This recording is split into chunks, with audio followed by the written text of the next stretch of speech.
No, the truth is, like, people who keep fucking with me in my life, you know, even when I was in high school, like, I didn't want to bother anyone. I didn't want to be involved in any kind of fucking drama or shit or nothing. But people, you know, they prey on people like you, like me, because I'm the kind of guy that just wants to relax and have a good time and, you know, be easygoing.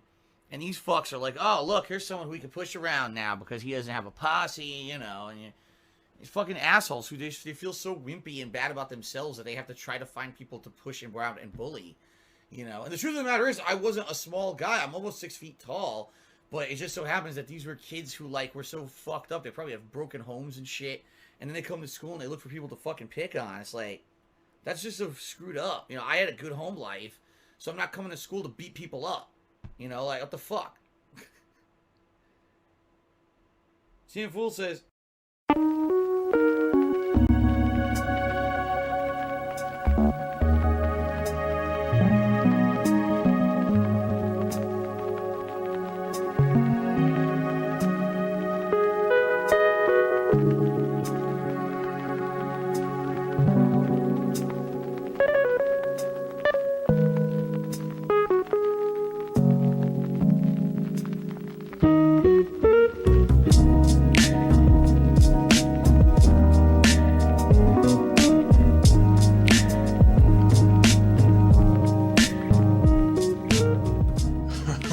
How you guys doing?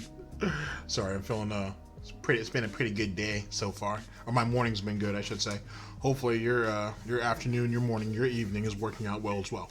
Good afternoon, good morning, good evening. This is DSP News Second Edition. I'm your host GTG, and let's get right into it. Oh yeah, ladies and gentlemen, I hope you guys are doing well. I know my mood's been a little down lately, but I'm feeling pretty good. You know what I'm saying, and whatnot. So hopefully you guys are feeling all right, and I've got stuff for you, so let's go ahead and get into the funnies. Ladies and gentlemen, I plan to bring you a video from 2015. Now, if you guys are keeping up with me on the main channel, right? If you're not, don't worry about it, because I'm probably uploading more here than I am there, until I can find some balance, not only within myself, but within the content, if you will. Not trying to be philosophical or anything, but you know what I mean. Anyway.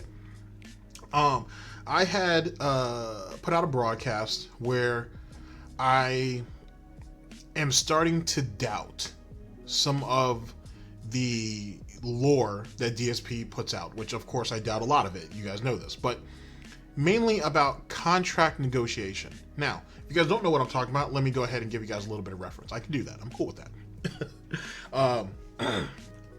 I went over. It was a Mighty D video. Big ups to Mighty D, where it's Wings of Redemption defends Darksydephil. You can go to Mighty D's channel and just watch the video, or you can find me reacting to that video, or going over it really, or dissecting it really, just cutting bacon off both of their backs and cucumber shreddings, whatever, it's a thing. But and cooking wings. What did I label it? Is it Wings of Redemption protects Darksydephil on RTU's podcast? Something like that. The point being is I go over the video where, as I'm going over this video, Wings of Redemption talks about, or Wings or Jordy, talks about how when they were on Machinima, they had 90-10 splits. For any of you guys who actually had a chance to watch the broadcast, you know what I'm talking about. He had 90-10 splits. And, so Machinima was cutting really good money with them. Now, when Phil ended up going to when he ended up going to Curse, we also know that he had a 90-10 split. Then he left to Laveria and whatnot in Fotabi. And then he came back. And then I questioned if maybe when he went back to Curse, did they not give him the 90-10 split, but maybe they did like a 70-30. So on and so forth. And I kind of lament on that for a little while. But one of the things that I pulled out of that, of some of the stuff that Wings was talking about when it came to the MCNs, is that what if DSP lied? What if there was no contract negotiations except the one negotiation when they said, hey, we're moving you from a view-based contract to an ad-base? What if everything else is a lie? What if they weren't cutting him, they weren't cutting his contract for less money? you know, at such and such period or at such and such period. And it really started getting the noggin jogging, if you will. And so that's why this broadcast, or this video, if you will, exists right now. Ladies and gentlemen, we're going to go over a video. Let's see. Special update. Contract negotiation news and addressing MCN drama. This is from December 16th of 2015. It's on DSP Gaming. The link to the video will be in the description, as it usually is. We're going to go over this. We're going to dissect this, and we're going to see if, at least within my own mind, if it's true or not. As I've preferenced before, and I want to continue to do so, I'm having a lot of fun going back over the pig lore and just kind of really educating myself, because in a lot of this stuff I'm kind of learning with you. Some of it I know, some of it I know a little bit of, and I'm kind of just re-educating myself, or just learning in general, or just educating myself as we move along with this.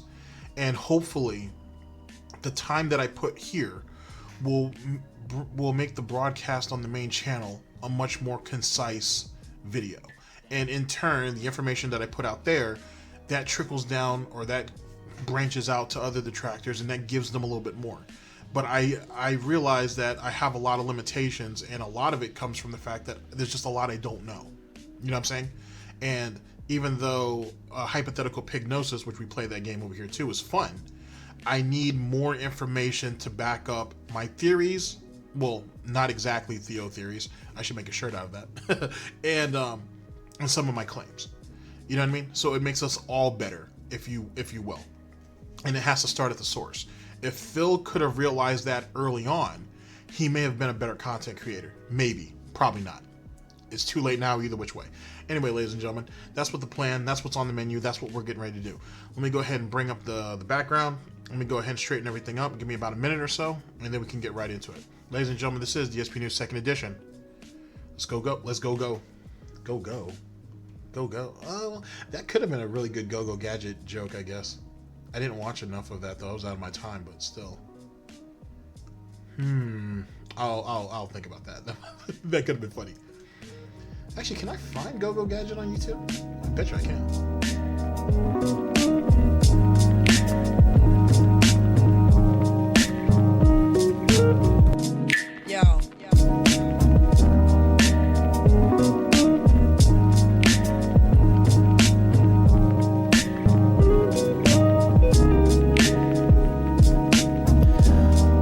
Hello everyone, Darksydephil here with a special update video for everyone. And normally I don't do this kind of video, but about a week ago I had to make a video that was pretty much one of the most, if not the most important video that I had ever made in regards to myself and my YouTube career at that time, because some really unforeseen things were happening in regards to this channel right here, DSP Gaming on YouTube.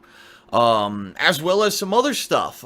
Basically, my partner network, Machinima, who I have been with as a partner since 2011 and as a managed partner since late 2013, said that they were going to renegotiate my contract. And being that that was the case, after getting more information, unfortunately, I found out it was going to be quite a large pay cut for me. And, that's a big decision. That's always a big decision for someone like me or anyone on YouTube to make. If you're a YouTuber and this is your income, this is your bread and butter, this is what pays the bills, this isn't just some side project that you're doing, right? For me, this has been my full-time job since 2011.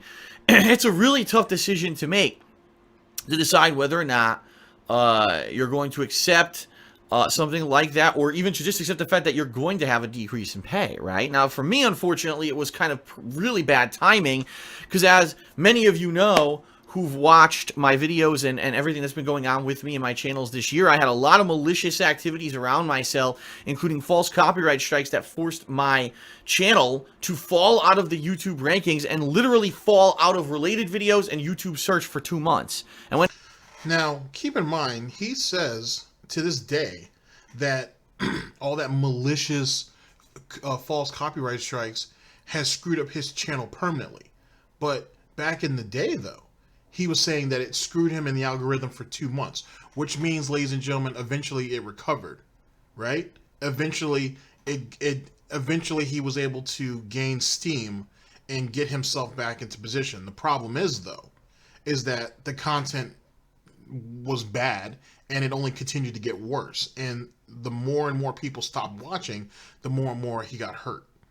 Now, do you really take a 2-month stagger from 2015 or whatever the case may be and hold on to that to 2020, I should say? Well, Phil does, but that doesn't make a whole lot of sense. But that's not the point, at least not at the moment. We're going to go through, we're going to talk about his contract negotiation. He's going to talk about the options that he has, which he really doesn't. He could have gone to another MCN and he could have started over. He could have seen what was out there, but what he was looking for was the managed partnership, and they weren't going to give it to him. He wasn't, his YouTube stats were horrible, and it wasn't good enough. Matter of fact, if this was 2012, 2013, he probably could have gone to another MCN and dictated some terms and got it. Not in 2015, 2016. Ladies and gentlemen, we are here with we're here on the DSP Gaming channel. Special updates, contract negotiation news, and addressing MCN drama. This is from December 16th of 2015. Squeaky chair and everything.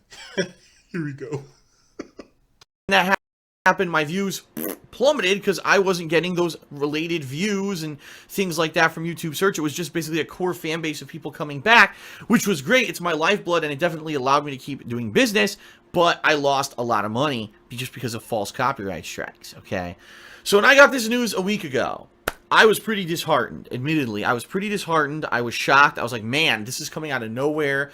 The same thing happened to me in 2012. Machinima contacted me at that point and also did a contract renegotiation. That contract renegotiation was nowhere near as bad or as bad of a negative impact as this one's going to have on me, okay? Now, the contract negotiation in 2012 was when they took him off of the gravy train, right, and moved him from a view base to an ad base. Okay, that's what happened there. The reason why I am throwing out the hypothesis that maybe these other contract negotiations are lies is because Phil, in my mind, I should say, Phil is deep into his metrics when it comes to finances, right? And this is end of 2015. We're leading into 2016 was a shitty year. His views and everything are dropping. Phil looks at views and he correlates that with money, obviously. Now, he's sitting here kind of lying to you a little bit because when he moved from view base to ad base, that was a hit. That was a real big hit. You're going from, ladies and gentlemen, the concept of, oh, I'm going to get 2,000 views super easy and be paid for it because the moment you click on the video, cha-ching, I'm making my money.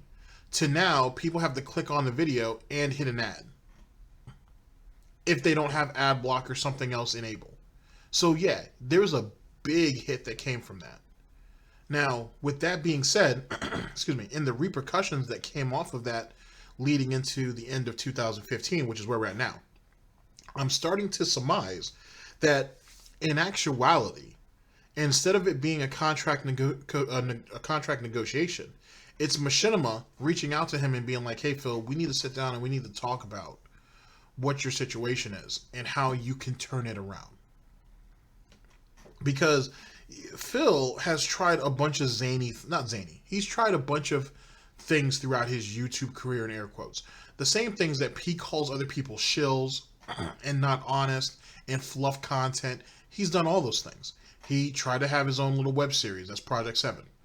He tried doing reaction videos, reactions to YouTube live, to WWF/WWE pay-per-views, movie reviews. He's done reactions to a bunch of different things, to be honest with you, as well as reviews. Sorry. He's done reviews and he's done reactions to stuff. Everything that, just about anything out there on YouTube that can garner a lot of attention, and whether then or now, Phil has tried to do it. Now, why didn't he stick with it? A couple of reasons. One, they didn't have the immediate payoff that he wanted. If, for example, if Phil back in 2012, back when the gravy train was still kind of flowing, if he had done reactions to whatever back in those days, he probably would have, and he probably would have stuck with it because you're going to get a lot of traction and you're going to get a lot of views, especially with the viewership he had back then. The main reason why Phil never stuck with a lot of those things is because they just didn't have the immediate payoff that he wanted. That's the reason why Phil quits a lot of things. He feels like, oh, well, this isn't working. I can spend my time making money elsewhere, which in actuality he can't. He lacks business sense, ingenuity, and commitment. And just because he's been doing YouTube, just because he's done YouTube for a long time, doesn't mean he's committed to it. It's just something that's been treating him. It's something that's treated him well, and it's all he knows. He can't do anything else. It's a habit. That's all it is. It's repetition. It's nothing else. It doesn't hold any more value than that. That's why he doesn't take any pride in it. And in turn, that's the reason why he's so bad at it. I know that's kind of something very obvious, but you'd be surprised the amount of people who don't see it that way. And that's what's making me start to question the contract negotiations. I think what it was is Phil thought it might be a contract negotiation or something to do with his contract, and he went in with the mindset of that happening. It wasn't, or I'm surmising that it wasn't, and it was them saying, hey, Phil, you need to do different things to change your channel around. We're going to throw some numbers at you. We're going to throw some analytics at you. We're going to help you try to understand this, because they probably didn't think he did. And hopefully this right here will start to kind of click for you so you can kind of turn some of this around. Now, Phil already has it in his head, already in his mindset. He's already under his own self-imposed pignosis that, oh, contract negotiation, they're going to take more money away from me. This is going to be bad. That didn't happen, but you go ahead and feed the cult, the rest of the pig pen. You feed them that bullshit. Hey, guys, just came out of a contract negotiation. It's not looking too good. I have some options to renew my contract or go somewhere else. I'm thinking about doing so. These are what my options are. I'm really going to need you guys to kind of come out and support. You know what I mean? Because things are getting rough out there, and I'm going to have to make some hard decisions. At least that's what I surmise. But let's go ahead and give Phil the benefit of the doubt, more of a benefit than he'd ever give any of us. And let's see what he has to say. So basically, Machinima gave me a new offer for contract and gave me a whopping 10 days to action on this contract, and said if you don't action on this contract within 10 days, you are going to be released from your contract, and that'll be it. No more. I don't think that's true either. Now, even with some of the horror stories I've heard with Machinima, and you can look it up, you're going to find some really messed up shit. The majority of them, I should say, or at least that I've seen, let's preface that, they were given at least 30 days. At least 30. But Phil's sitting here telling you 15. Even though when Phil got kicked off of Machinima only a year and a half later, right? When he got kicked off, or when he was about to get kicked off, he told the audience, oh, I only have 3 days to find a new MCN. 3 days. When in actuality, when they released Phil, more than likely they gave him between 30 and 60 days to find a new MCN. He waited till the last goddamn minute because he was sitting there begging Machinima to take him back. I think the same thing happened with this supposed contract negotiation or restructuring. They were like, hey, if it was true, like, keep in mind, I'm actually starting to doubt it, but let's say it's true. Let's go with his current storyline. You really think they're only going to give you 10 days? They'd at least given you 15 to 30 at the very least. But let's continue and see how it plays out. But remember, they only gave him 10 days. At least that's what he's telling you right now. Relationship between you and Machinima for DSP Gaming. And I looked at it, I was like, wow, this is a big thing, a big decision for me. What am I going to do? Is it viable to keep YouTube going? Can I keep going the way that I am? Being the fact, that I'm a realist, and that I know that for the past several years, this business has had a decline, right?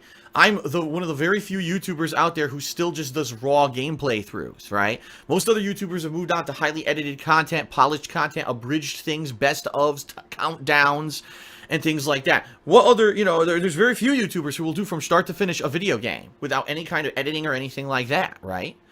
And yet again, the lack of realization that the editing that they put into it cuts out some of the dead parts and gives it some flair. makes it their own, if you will, puts their own signature and stamp on it.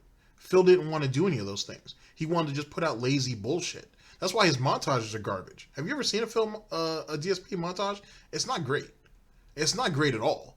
If you guys want to see a good montage, to be honest, or like a best of, if you will, check out Chase Money. He makes some really great montages. I'm actually thinking about going over one on the channel and possibly doing a comparison with one of Darksydephil's.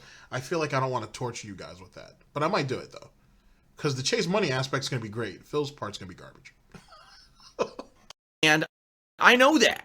I'm kind of still adhering to that old formula. And there's lots of people that like that, but is it going to sustain a business in the future, right? So you're saying that you're a dinosaur and you're outdated and what you're doing is basically irrelevant. And you know that you need to change up. You know that you should change up, because what is the status quo? What is the bare minimum now of the industry has changed, and you've chosen to be a deficit. Not only to yourself, but to the industry at large. And you're contemplating whether you should change up in December of 2015. Huh. That's funny, Phil, because if I remember, I did a video on you just recently that was from November of 2016, where you were yet again still doing the same old lazy ass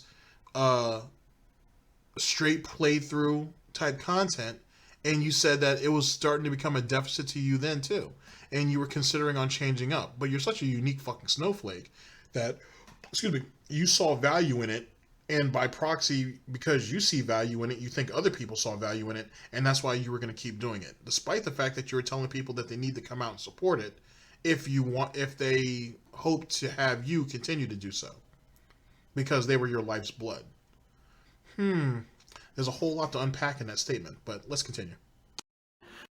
So after I got this news that my contract was going to be renegotiated and I was going to be making way less money if I stayed with Machinima, and here's another thing too, when we talk, as we're talking about this contract negotiation and making less money, he's forgetting, ladies and gentlemen, and I think a lot of us are forgetting, that this was Machinima back at that time. They had their hands in a bunch of different companies. They had a bunch of different perks. They had a bunch of different advantages, free games, getting into different types of conventions, all at the tips of his hooves. All he had to do was reach out and be like, hey, can I get passes to E3? No problem. Hey, can I get, there's a couple of games that are coming out. Can I get that form? Can I get that request? I can't remember what they actually called it back then. But can I get the form where I can make a request for some games that you guys are coming out, that you guys are partnered with some of those companies? Sure, no problem. He had, amongst other things, he had all kinds of advantages made to him. And either didn't take advantage of it or didn't tell people he took advantage of it. Because there's only a couple of instances throughout the career of Darksydephil that he may have taken advantage of a free game. I think one of them was Fallout 4, for example, I think. Or it was New Vegas. It was one of the two. Because he made a stink about people getting early copies, and then he gets an early copy. And said it was different because of yada, yada, yada, snort, snort, snort. Stuff like that. So, with that being said, and under those pretense, it's making me yet again still start to question this whole contract negotiation thing, because the majority of perks that came to him as being a partner, he didn't even take advantage of, really. He only went to E3 once, and he only went to E3 that year because they invited him to come out. He could have asked for passes each and every year that he was on that contract, and chose not to. Unless it was given to him, unless it was offered to him, unless it was catered to him, unless it was ingratiated to him. That's what the situation is. He only took things that were given to him, or that was offered to him, or, like I said, ingratiated to him. He could have asked for those things. There are plenty of YouTubers, that used to be on Machinima, and once they got partnered, boy, oh boy, business was a booming, and they took advantage of everything that they could get for free. Like Phil had received a free console from Machinima, and one as a piece of advertising or whatever. There were people who were getting free copies of games, getting free game codes, getting free Xbox Live and PSN codes, getting free games, consoles, so on and so forth. And whatever they didn't use, they would go ahead and they would like do I wouldn't say raffles because that would theoretically be illegal. They would do giveaways and so on and so forth. Now, granted, they made sure that it was cool with Machinima, but they would do that, and that helps Machinima's brand as well as the brand of the individual content creator who's doing it. You know what I'm saying? So it all pays off. It all works out. You know what I mean? But Phil never did that. I mean, yeah, Phil did giveaways of empty fucking empty game cases, which is just ridiculous. But he had a lot of opportunities and he had a lot of chances to grow his brand under Machinima for the 6 or 7 years he was with them. And he pissed that away because he was a lazy fuck, right? And he had no ingenuity and he had no vision. And I bet you that there were times where people wanted to get him into a phone call and be like, hey, maybe you should, I'm confident that it happened. Hey, you should do this. Hey, you should do that. We can pass you resources to do it. And Phil was like, well, why would I give away something that I don't even have myself? Because there are people like that. You know what I mean? And Phil is definitely someone who can't look outside of himself. Yet again, he was in his own way pretty much his whole life. Certainly his whole, air quotes, career. He is his biggest deficit. He is his greatest detractor. You know what I mean? It's not Sons of Kojima. It's not Tevin. It's Darksydephil. He is his greatest deficit. Not Slow Beef. Not Jackie Chan. Is it Jackie Chan? Yeah, I think it's Jackie Chan. Not Be Awesome One. You know what I'm saying? Not DSP Archives. You know what I mean? Not any of those guys. Phil is his biggest detractor. He is his greatest deficit. You know what I mean? That's the reality, or at least the reality that I'm trying to put out there. I've been trying to put out there, to be honest. But he holds himself back more than anybody. You're on a managed partnership with a big MCN who has a reach into all these different publishers and all these different companies and never took advantage of anything. Now I think about it, he had opportunities, and we're going to get into those videos because I'm making an effort to do so. I'm really, really trying to strive to make an effort to do so. He had an opportunity once to go to a game studio and actually give his insight on a game. Chose not to do it because, unless I've already gone over that video, I'm going to say I haven't. But had a chance to go and give his insight go to a studio for like 3 days, right? Everything paid for, and test out a game and give insight on it. He chose not to do it because there was a new release coming out, and he wanted the day one views on that. Yeah, I'm not joking when I said that. I mean that. He turned down a free trip, a chance to give his insight by people who actually want his goddamn insight, like anybody wants or needs that shit, and build connections within that company, which can end up opening the door to building connections in other gaming companies because he wanted day one fucking views. I want you to think about that. DSPNEWS. I only had 10 days to make a decision. All right. I implemented 2 things last week. I made a very special video that I uploaded right here to DSP Gaming. Thank you to everyone who checked it out. Over 30,000 people watched the video within the week. I haven't even looked at the video recently, so I have no idea how many views it actually has now, but lots of people checked out the video, so obviously it means lots of people have some kind of a vested interest in myself and my future here on YouTube and are interested to know what's going to happen.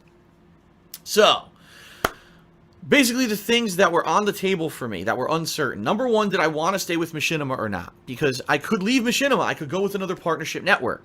You could, but where were you going to go? And if you were going to go, you weren't going to have the perks that you have now, because you're already in the decline. You're already slipping, and any MCN worth their salt would be able to look at your stats and realize that. He didn't leave Machinima because there was nowhere else really to go. On top of that, he doesn't have a valid Google AdSense account at this time. Remember? Hey guys, I'm gonna need you to interact with the video in air quotes to try to help me out, guys. You know what I'm saying? I'm gonna need you guys to do that. I don't want to come out and tell you to click an ad because, you know, that's wrong. You know, even though months before I did tell you in that video. But in this video, though, I'm not telling you guys to click an ad. I'm telling you to interact with the video. Any of you guys who've been around for any period of time, you know how that works. RIP. Goodbye to the Google AdSense account. So now you got to think about it too. He doesn't have a Google AdSense account to carry with him. Now, granted, because he's trying to move from one MCN to another, they'll pick him up. And I don't think at this time in 2015, they actually changed the guidelines that, oh, do you want to be part of an MCN? You have to have a valid Google AdSense account. I don't think they actually have that out at this moment. So he might have been able to move in what would be considered a rather seamless transition, but he didn't. So he didn't do that. So I would assume whatever Machinima was offering him and whatnot, or whatever he had on Machinima, whether he was utilizing it or not, was still pretty much at the top of the food chain.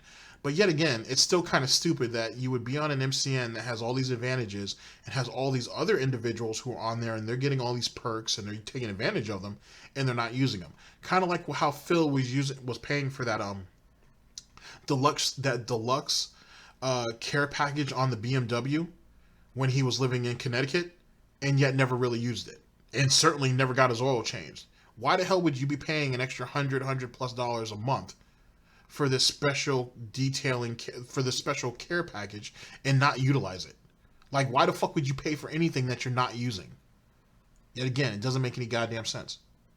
And what I needed to do was talk to other partnership networks to find out what they were offering, okay, and see if anyone were giving a better deal than what Machinima was offering me at the time as this renegotiation is happening. Number two, I wanted to see if I could have more time, because 10 days is a short amount of time. The bottom line is 10 days to figure out your entire financial future and the future of a business is not enough. Like, I need to go out there and play the field and talk to other companies and let people know that I am a free agent and I'm looking to possibly get a better deal than what I have now, right? And only having 10 days, that was kind of ridiculous in my opinion, okay? And number three, I need to come up with a new strategy, because I realized that things were getting stale and stagnant and people didn't just like the unedited game playthroughs anymore.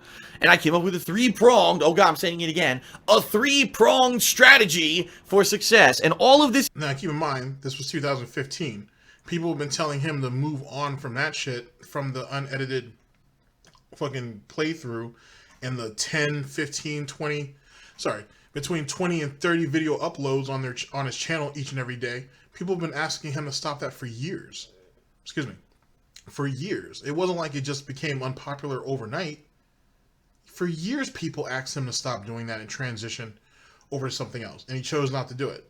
But now, all of a sudden, he wants to do it. And let's go ahead and hear his three hoof attack for success. Let's hear that nonsense. Information was relayed and revealed in the video that I put out a little bit over a week ago. It was actually, I think it was like December 9th or something, and today is, I think, December 16th, so it might have been December 8th. Roughly a week ago, I made this video, okay? So the reason I'm making a video right now for all of you is, number one, to give you a major update, because I have a major update regarding the status of DSP Gaming. I have a major update regarding the status of the new channel that's part of my three-pronged strategy for success in 2016. And I want to address some controversy, and for the first time ever, holy shit, it's not controversy about me. It's actually controversy about the whole situation with partnership networks.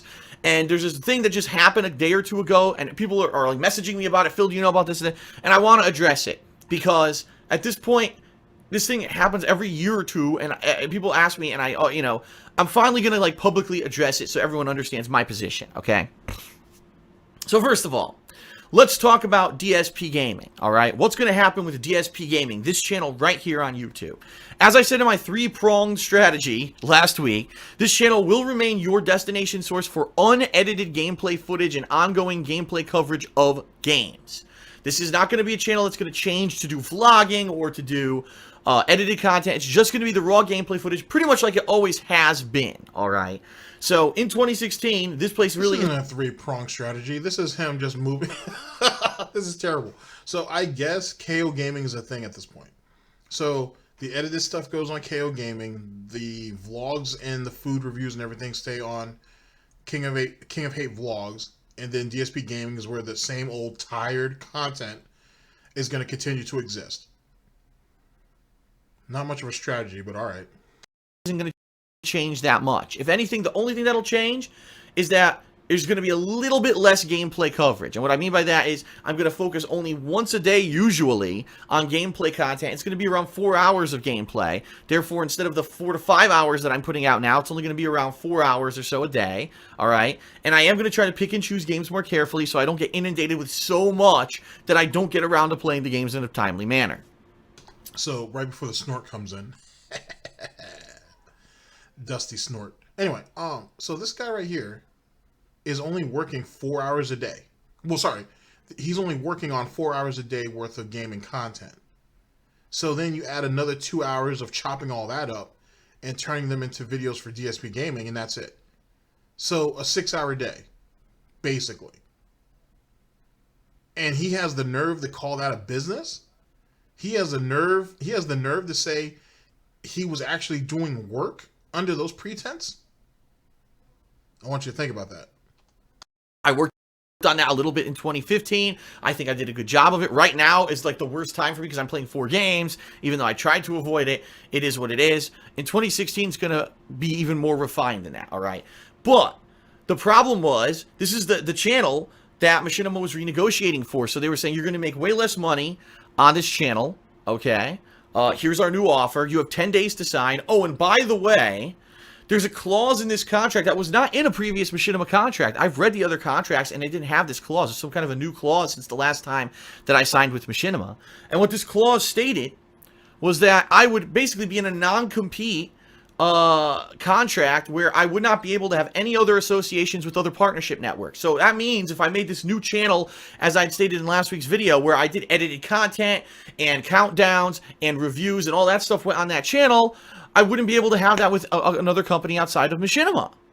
And for me, that was almost like the deal breaker, because here's the thing, even regardless of what I did with DSP Gaming, let's say that I decided that DSP Gaming was to stay with Machinima because that's the best option, but Machinima decides that this new channel is too new. They either don't want to partner it, or if they partner it, they want to give me way worse terms than what I have on DSP Gaming, or even worse, they don't want to make it a managed partnership, so that basically this channel now is at risk of having content ID matches and copyright strikes, and when all that hits, I basically have nowhere to go for help. That would be a disaster, right? And I would want to have the ability to take this new channel and partner it with whoever I want, because the bottom line... What kind of fuckboy shit is that? Now, first things first, ladies and gentlemen, you're already on an MCN, but you want to start a new channel, and then you want to move that new channel to another MCN, He wanted to have the option of doing that.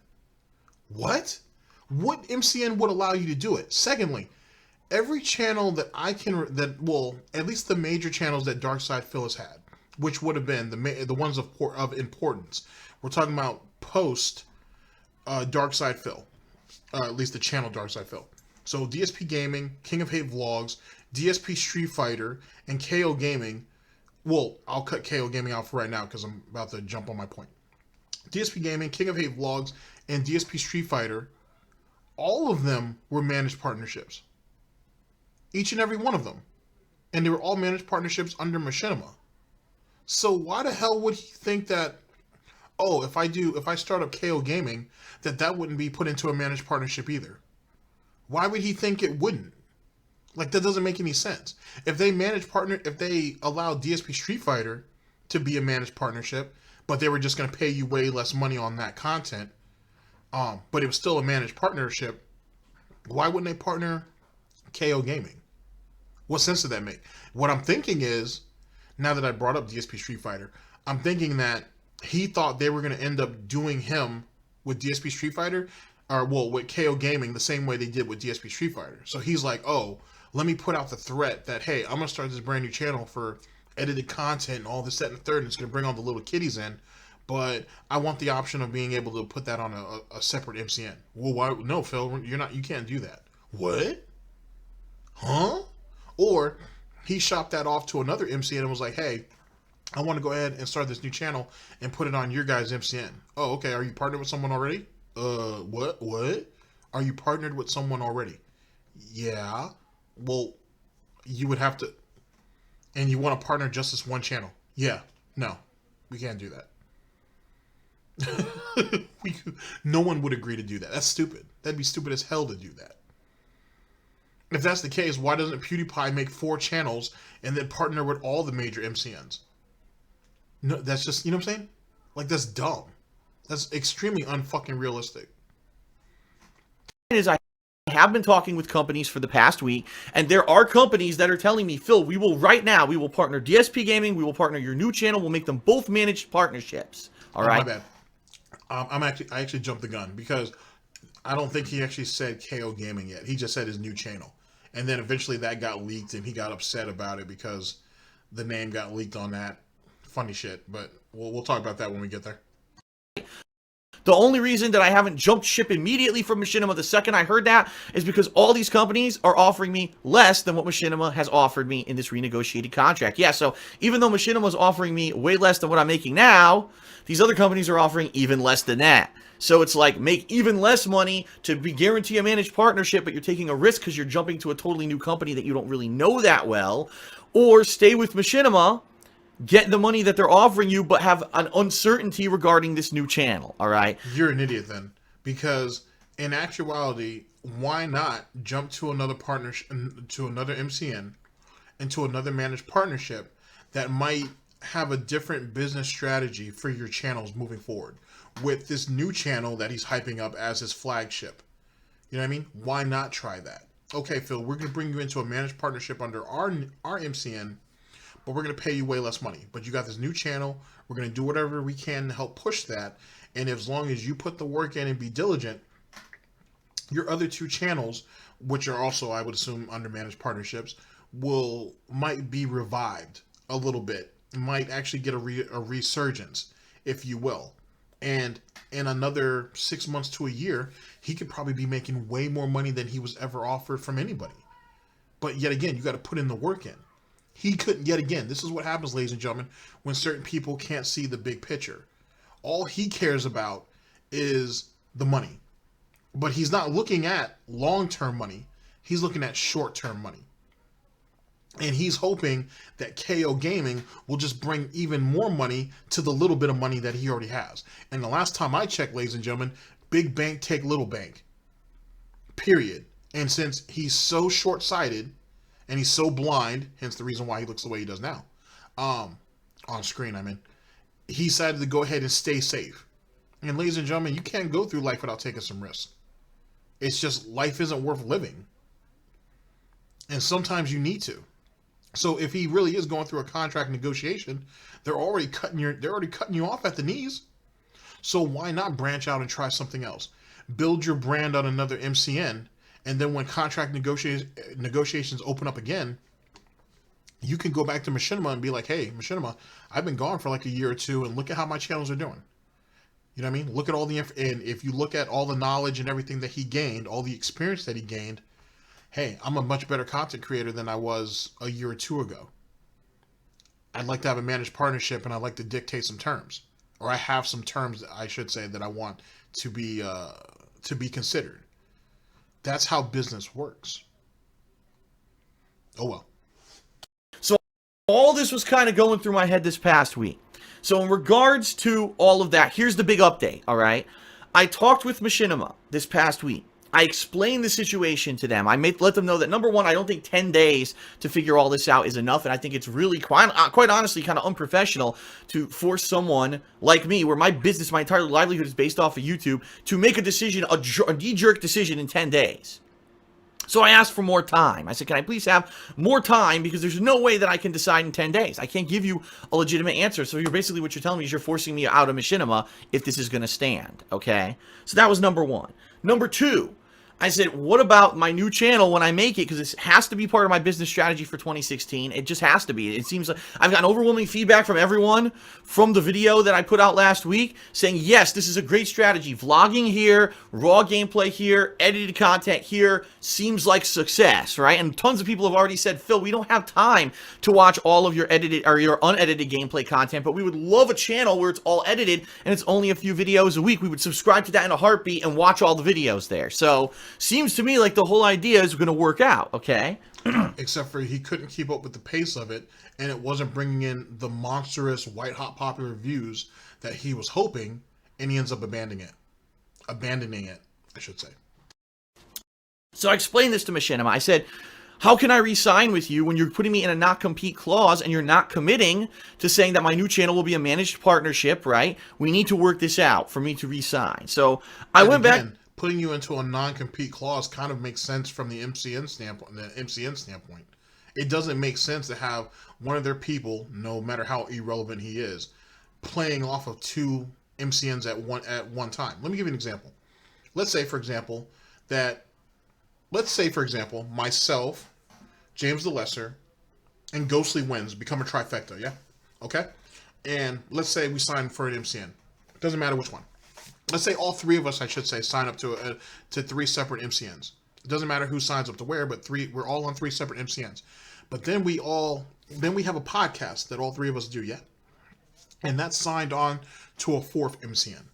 Now, let's say that all four of those MCNs are like, oh, well, you guys are small guys or whatever, but you guys have potential. We'll give all of you guys managed partnerships and so on and so forth because we're all three of us are the individuals. And then we have a fourth podcast or a fourth channel that's subscribed to a whole, or that's part of a whole nother MCN. And none of our MCNs have a problem with that. It's like, all right, whatever, no problem. Well, what if, ladies and gentlemen, what if James the Lesser reaches out to me and is like, hey, I think I can negotiate a much better contract for you over on my MCN Ghostly Winds. And if you come over, they'll even give me a bonus. You know what I'm saying? So I can offer, whatever your contract is, give me the details and I can probably help negotiate a better contract with you here. Ghostly Winds is like, well, shit, all right. And they work out the details. James the Lesser confirms it. Ghostly Winds jumps over there. Now, let's say that the podcast channel, right? They love what we're doing. You know what I'm saying? And they're like, hey, we want you to branch out to Apple. We want you to branch out to Spotify, do all this, that, and the third. And hey, GTG, we like what you're doing over there. What's your contract kind of looking like? I don't really want to talk about the details of it, so on and so forth. Well, here, we're going to go ahead and send this to you. Think of it as open negotiations. When is your contract up? Oh, in another 90 days. All right.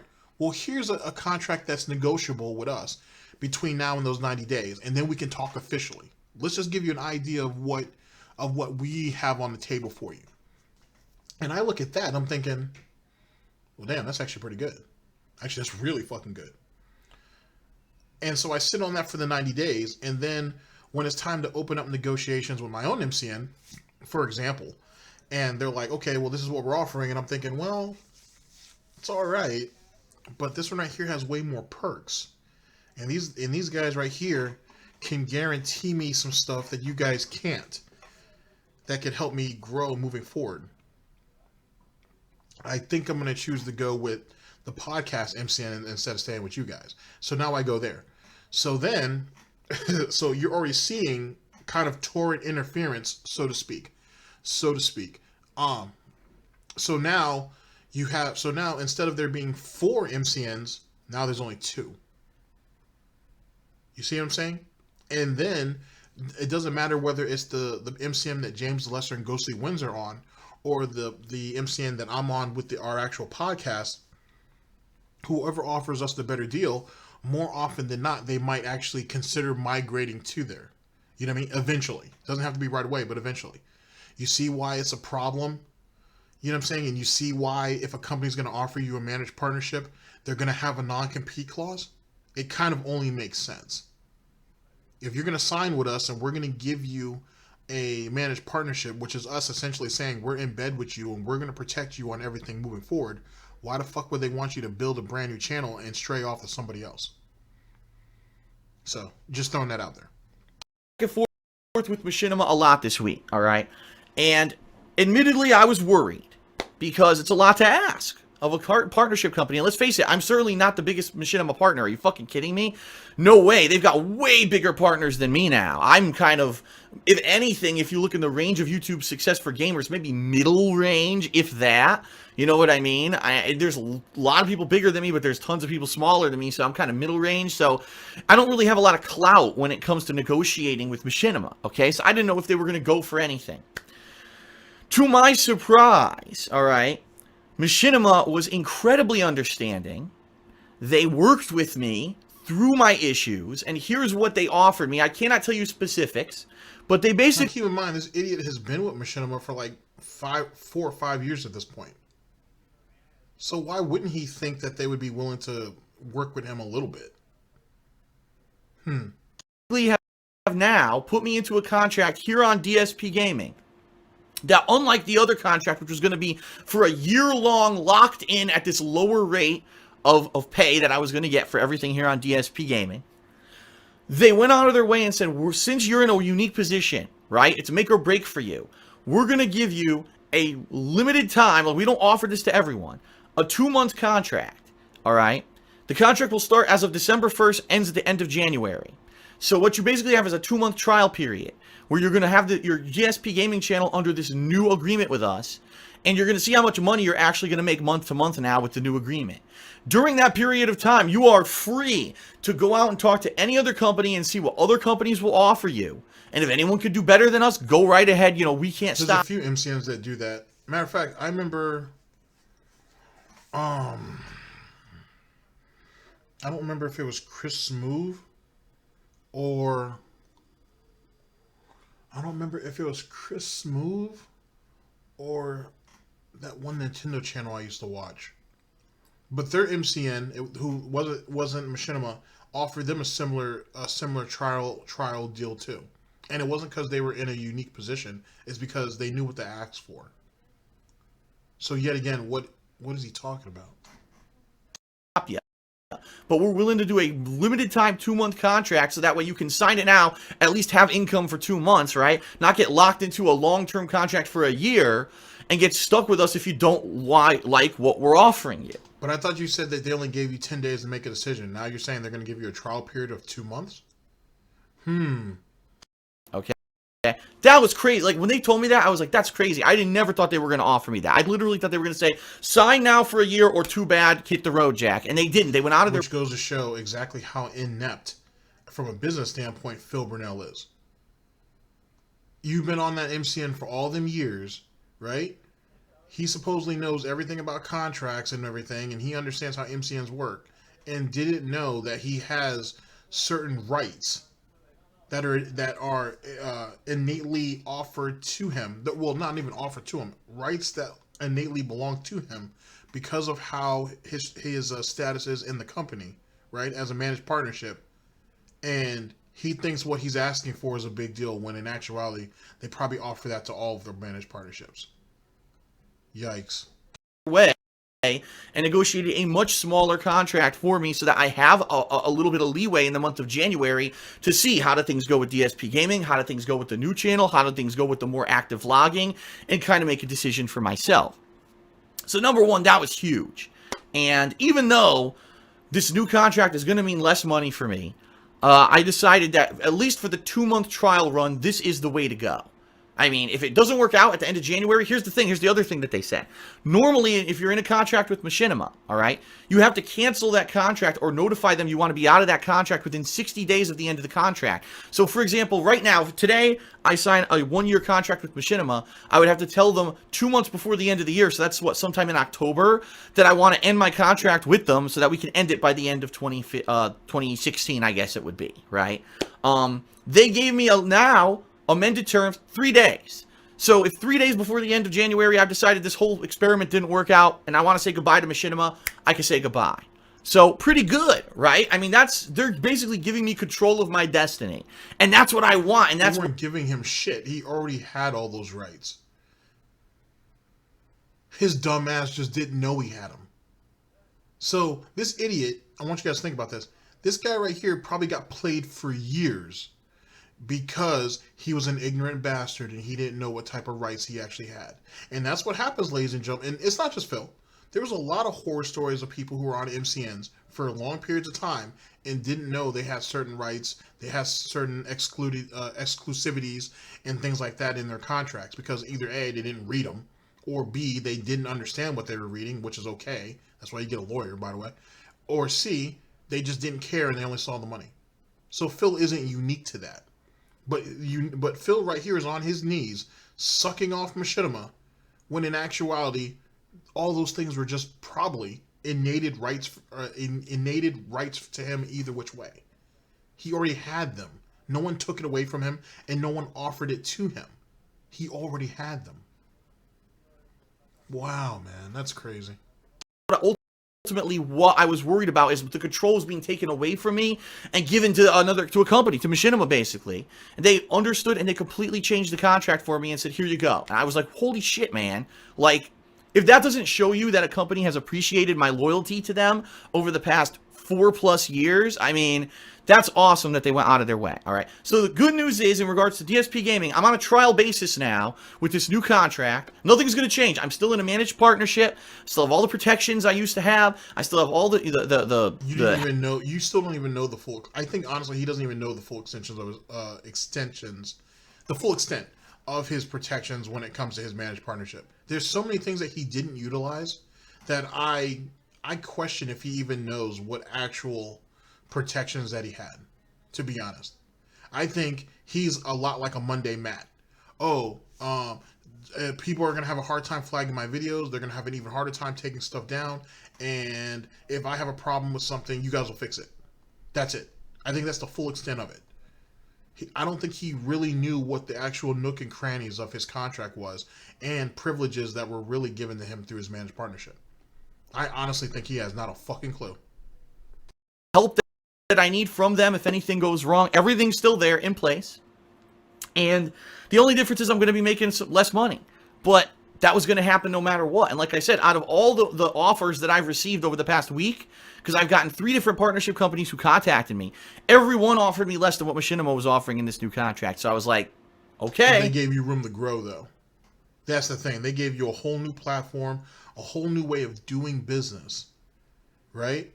And they may have been one of those companies may have been the one company to look at what you're doing and be like, this is not going to fly anymore.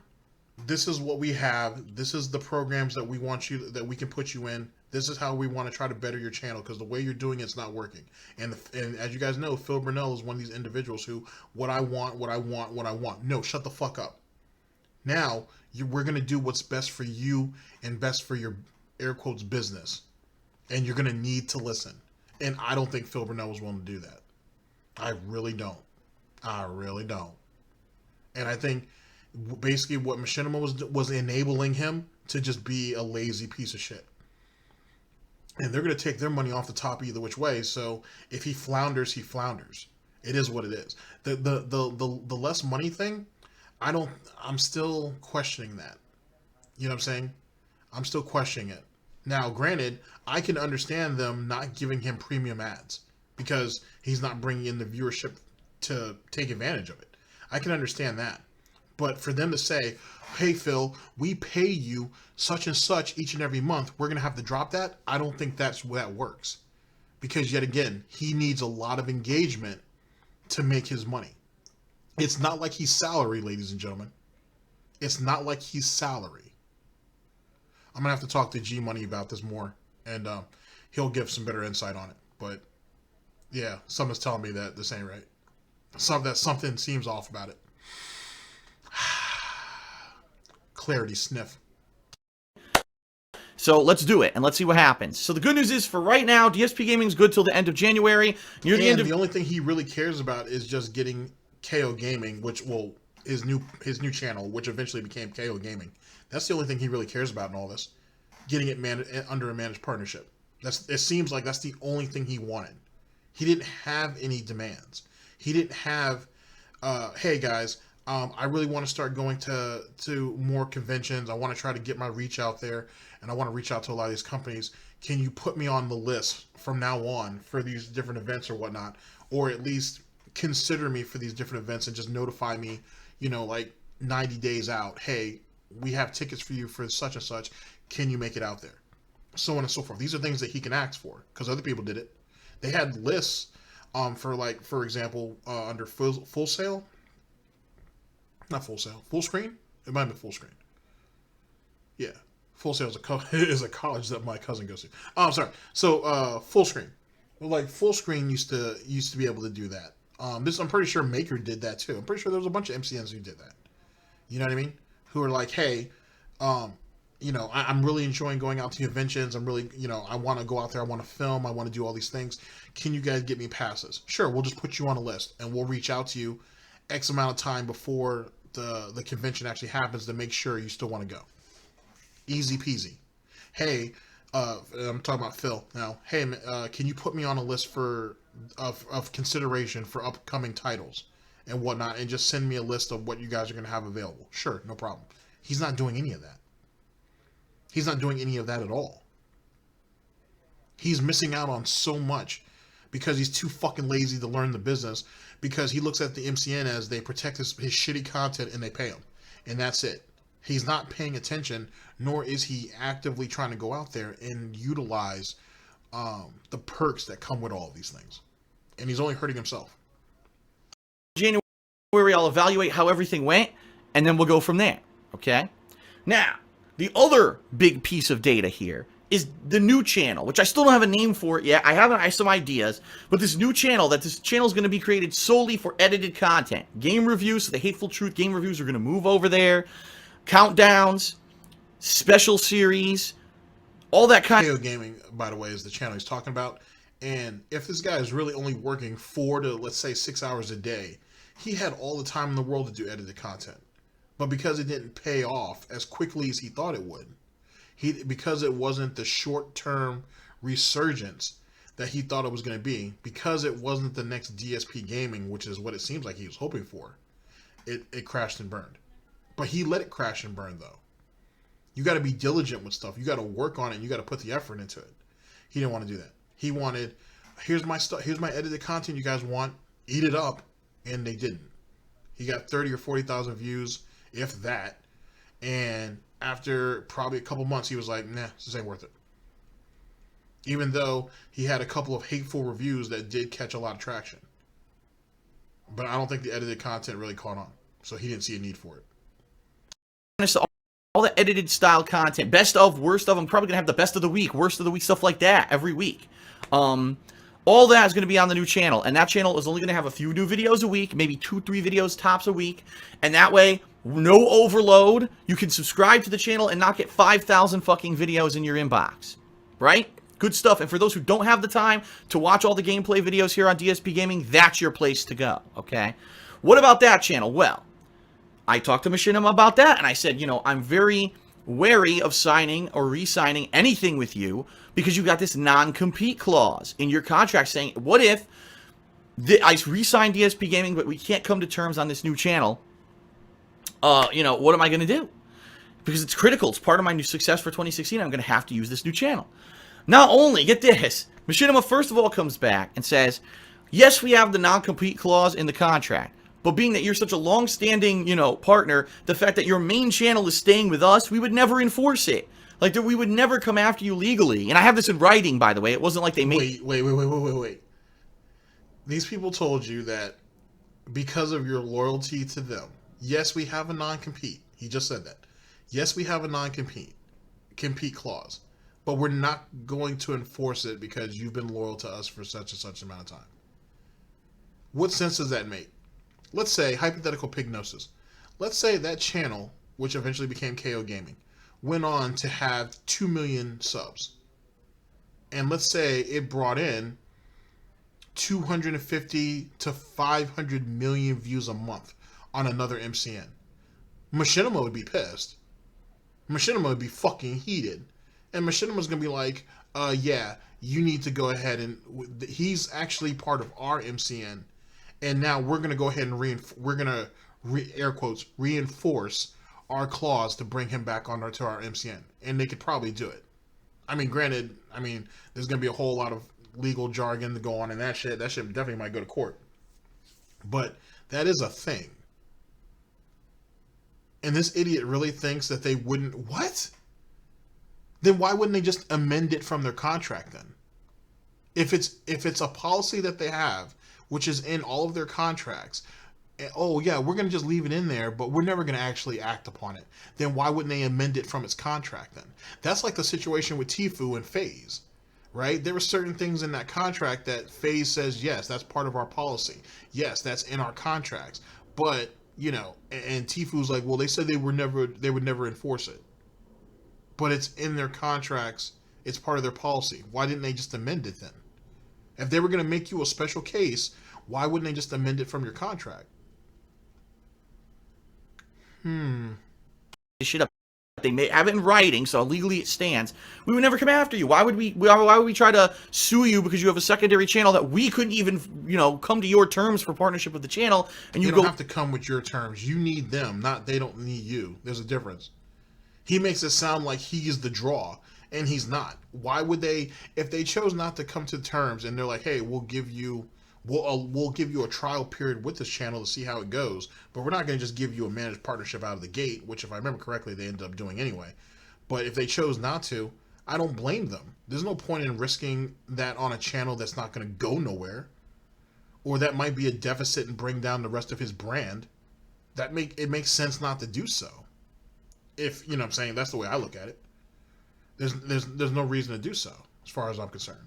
But that doesn't mean you just go ahead and let it go. You let it go. You go ahead and break your own policy for a non-compete. Let it go to another MCN where it could actually blow up. That doesn't sound like a good idea. Well, if we're a partner, there's no way we would come after you for that. So I was like, wow. So again, so not only are they renegotiating my DSP gaming contract to give me flexibility and control, now they're telling me you're going to have flexibility and control he already had, by the way. Total control over this new channel, regardless of who you partner it with. All right. And then today, the best part of good news came through, and that's why I was waiting until today to give you guys this update. Machinima came back again in writing and said, we will partner your new channel, and we will make it a managed partnership. Of course, keep in mind, it's going to be under the same terms and conditions as all managed partnerships. So if I do malicious shit and I steal video clips from other people and you use copyrighted music that don't have rights to use on that channel, and it all gets claimed and I get in trouble, then I'm going to lose that managed partnership. But they said, yeah, we're willing to give you a managed partnership on that channel. It's you know, not that big. They let this idiot do a shower video, because I don't think the second one was on Machinima. Maybe it was. No, I don't think so. It might not have been. Now I think about it. I think that second video was on Curse. Either way. But they let it, he had at least one shower video on Machinima. If I'm pretty sure. So they let that first one fly? And that shit wasn't a threat to his managed partnership at all? Even though, if you've ever seen that very first shower video back in Connecticut, he was clearly fucking drunk. He was clearly drunk when he did that shit. And yet they still let that fly. But that all these other things, though, Phil, if you mess up in any of these other ways, we're going to have to take your precious managed partnership from you. Get the fuck out of here. Of a deal, you know, especially because you're staying with us for DSP Gaming, at least in the short term, we're willing to do that for you. Now, we haven't hashed out specifics as to... And yet again, why would they be willing to give you the managed partnership on KO Gaming when in actuality you haven't even come to terms yet on DSP Gaming yet? You're in a 60-day trial. Why would they offer you that? Why would they not wait until after the 60 days on DSP Gaming to see if you finally sign up with them to be like, okay, well, remember that consideration for KO Gaming? We're good with that.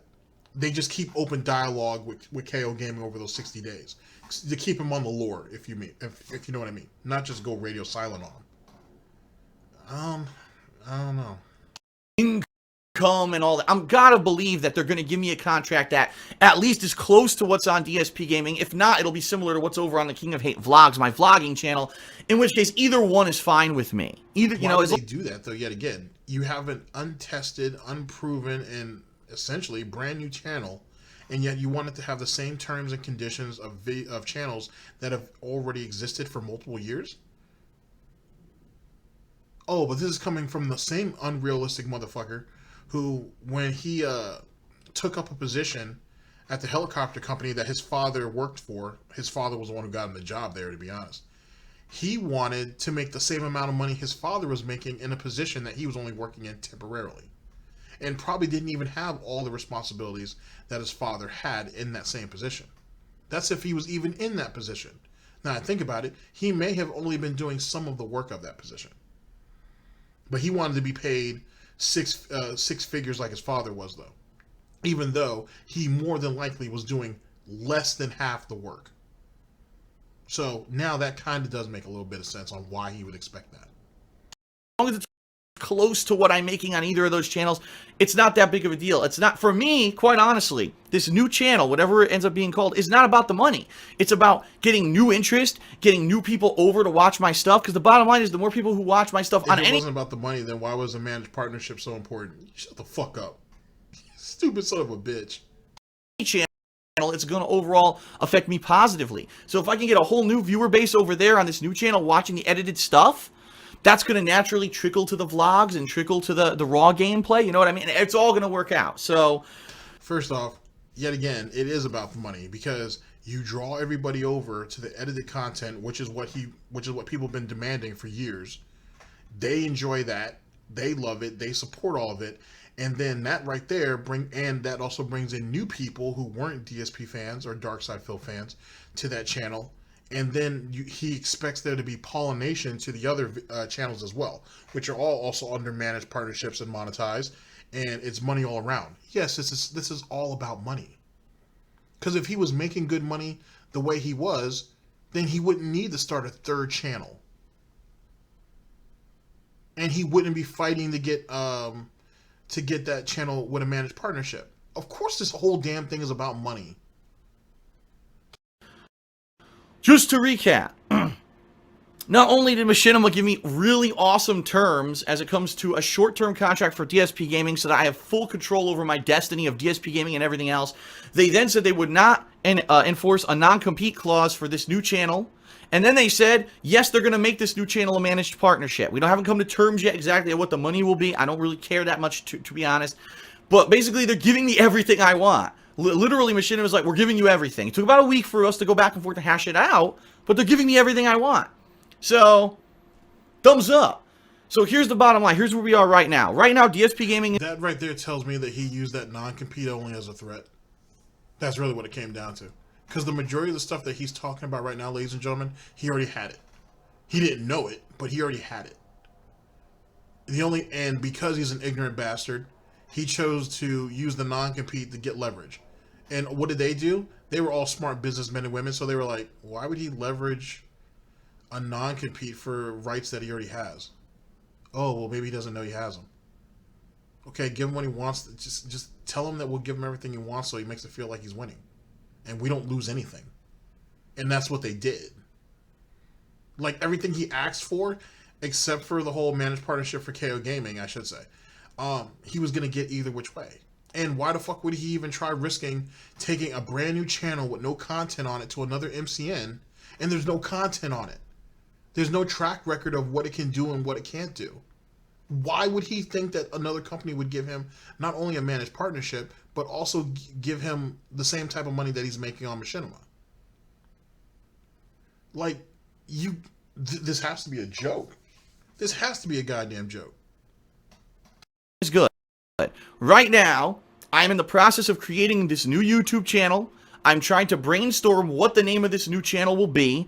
And once I have that, in early 2016, we're talking the 1 to 2 weeks into January, I'm going to start utilizing that channel to post up videos, edited videos, reviews. By then, I'll probably have finished Fallout 4. By then, I'll probably have an idea of what kind of stuff that I want to maybe start off with on that channel. The best moments of Fallout 4, I could do a montage of it, right? Stuff like that. So that's the kind of stuff. And I'm going to start it strong. I'm going to have it, go up over there. And once all that's set, partner it with Machinima around the same time, and we're good to go. So that's the plan right now. Right now, it's business as usual. DSP Gaming is good. I'm going to move forward positively, keep doing the same thing I'm doing, playing the games that I'm playing right now. Keep in mind, next week's Christmas, holiday special coming up, all kinds of fun stuff. Fan appreciation, year-end series, all coming on DSP Gaming in the next couple of weeks. And then once that's done, we move to the new strategy where there'll be raw, new gameplay here on DSP Gaming. There'll be the edited stuff on the new channel. And the vlogging channel will have way more content for. He almost let the name slip. That's why he gave that double take back at the camera. He almost let the name slip. For you, almost several times a week versus just the 1 or 2 videos I put there a week, because that's going to be a new strategy. I explained all this in the video last week, so check that out if you don't know what I'm talking about. Okay, so it's all good news, right? It's all good. The one thing that I really need from everyone right now. All right, first of all, do all the things I suggested in the last video last week to support me. Watch the videos, spread the word. Please continue to stay out of drama. You guys have done a great job this week. I've heard almost no drama whatsoever in regards to myself, nothing. It's just people are watching, people are enjoying, people are having fun, being positive on social media, and I'm not hearing any kind of negative bullshit. People are not getting caught up in the drama of nonsense of the stupid slanderous shit throwing that people do about me. And I'm out of it too, because since you don't talk about it, I don't hear about it. And it's been a good week for me. So thank you in regards to that. It's been a great week. Please continue to do so. All right. And of course, Patreon is going to help to make sure that with this pay cut that I'm taking, that I could still. This isn't about money, but then proceeds to continue talking about money. keep watching all the videos, keep sharing and supporting the content, and Patreon. And don't bring any drama to me that could hurt my money. All right. Afford to pay my bills. So patreon.com/Darksydephil. The new goal for this month is up. Rockathon 2.0. People loved the Rock Band Marathon. I did so much last time that it's going to happen again as the goal this month. Consider pledging. If you pledge $5 or more this month, you get to nominate the songs I'll be playing and singing in that marathon at the end of January. Okay? So those are the ways you can help me. All right? But in addition to all of that, I still need your help.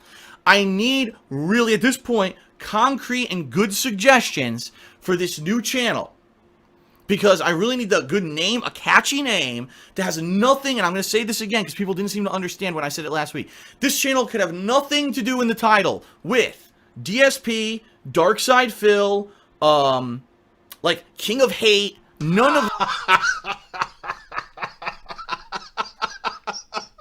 Oh shit, I forgot about that. I'm sorry. I forgot that he was literally trying to hide. Well, this is one of the reasons why he was trying to hide KO Gaming from everybody. He got mad that it got leaked. The name, anyway, and the channel is because he wanted it to be completely dissociated with DSP, Darksydephil, King of Hate, all these negative things that he says aren't negative, or they aren't supposed to be inherently negative, but they were. And they were a deficit. And that's what this whole, and as I've said on the main channel, that's the whole point of KO Gaming. It was supposed to be a fresh start, a clean slate, right? Something completely disassociated from the rest of his toxic ass fucking brand, and that people would come to with a brand new light and be like, oh yeah, you know, this guy seems alright, I suppose, so on and so forth. And then when the cross-pollination happens, oh wow, this is Darksydephil? Well, he's not really as bad as people say he is, or he doesn't seem that horrible. And that's where the psychological manipulation comes from. We already talked about the cross-pollination and everything with KO Gaming to the rest of the DSP or Darksydephil family of fucking channels and shit from a financial aspect. Now he's breaking it down, or he's trying to establish the psychological aspect of it, the sociology that goes into all of that, trying to give himself a clean slate. That's hilarious. Let's hear more. that. I want it to be something different, something branded completely differently. So that way, just immediately at the name, you don't know, obviously, that has anything to do with me. When people type in the name of this channel, they're not going to get 5 million slanderous videos from people from over the years with all these videos about nasty shit about me that has nothing to fucking do with me or my video content. I want it to be a fresh start. Okay, and some people have said, well, Phil, you realize that those people who are nasty to you were going to follow. No shit. I mean, of course they are. But just getting a fresh start in the YouTube search engine is a huge, better, positive start than what I have now with DSP Gaming. Okay, so any suggestions, just with the ideas that I've given you, countdowns, top 10s, best of the week, best of moments, worst of moments of playthroughs, edited, game reviews like the Hateful Truth that I did this past year, and other projects similar to that. That's the kind of stuff you're gonna see on this channel. What do you think? And again, stay away from DSP, stay away from Phil, stay away from Darkside, stay away from King of Hate, all those things that are associated with me. I gotta try to make it different than those, all right? So please... That's pathetic. Instead of trying to clean up his brand as a whole, he would rather use misdirection and deceit to bring people into the cult. That's amazing. That's amazing. And what were the fans supposed to call him in the comment section on KO Gaming? Were they supposed to call him, hey, great video KO Gaming? Were they not supposed to call him Phil or DSP or Darksydephil? Didn't think that out much, did you? What a fucking idiot. Give me your suggestions. And again, you're going to notice all the crap is disabled on this video because I want people to watch this video at face value and not be distracted. I want you to get the message rather than, oh, it's in the comments, oh, thumbs down, and people saying nasty shit. No. And that's why it's all disabled. Send me an email, darksydephil@hotmail.com. Tweet me at they call me DSP. There's many public ways that you can do. Post it up on my forums, thekingofhate.com, anywhere. Give me your suggestions for this. But it shows just how much of a coward that you are by disabling it on the YouTube video. Oh, you want to give me suggestions? Go over here to do it. Why do that when they're already at the video? Which is why, yet again, you're a fucking moron. It makes you look weak. It makes you look weak that you can't take criticism right? Or you're not willing to take suggestions under a video where you're asking for criticism and suggestions. And that's why it failed. New channel, because I need to make it and name it very shortly, okay? Now, the final portion of this video, I want to address controversy, in particular, going on right now. It's like literally just happening, but it's been going on for years, regarding Machinima. Because as I was during this renegotiation this past week, okay, for what's going on with Machinima, which, by the way, I just want to remind everyone, I'm only in a 2-month contract with them on DSP Gaming that I can leave at the end of January. So worst comes to worst, if something changes and Machinima totally does a flip-flop on me and acts like a bunch of jerks, I can leave them at the end of January, okay? I'm not locked into anything right now, and that's why I was so happy they gave me that flexibility. But there's all this negativity around Machinima right now because, again, this comes up every few years. Apparently, there's Machinima partners out there, people who are partnered with Machinima, who have contracts that are kind of ridiculous, contracts that have pretty ridiculous terms and things that just don't really make much sense compared to what other people have on YouTube. There's a lot of people saying that they're trying to get out of their contracts with Machinima, and Machinima won't let them out or just doesn't respond. A lot of information. And here's the bottom line, everyone. I've heard tons of negative stuff about Machinima over the years. Tons. That they do underhanded things here and there. That they screw this YouTuber over here and there. And I hear it all hearsay and people say it, or whatever. All that I can ever attest to is my personal experience, right? There's always he said and she said and this guy said and that guy said, and that's all hearsay.